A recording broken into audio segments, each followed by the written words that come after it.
জিতবে বাংলা, যতই করো হামলা আবার জিতবে বাংলা।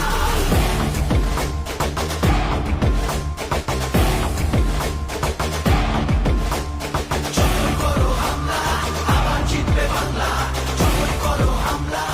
আজকে যে উৎসাহ, যে উদ্দীপনা, যে উন্মাদনা আমার চোখে পড়েছে, কুচবিহার থেকে বিজেপিকে উপড়ে ফেলা শুধু সময়ের অপেক্ষা।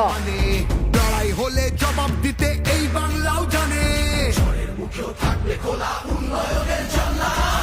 সমাজের সর্বস্তরের মানুষের যে আশীর্বাদ, ভালোবাসা শুধুমাত্র সভাস্থল নয়, রাস্তায় যেভাবে মানুষ আশীর্বাদ, কৃতজ্ঞতায় আমাকে আবদ্ধ করেছে, আমি এই মাটির কাছে, এই জেলার কাছে চিরঋণী।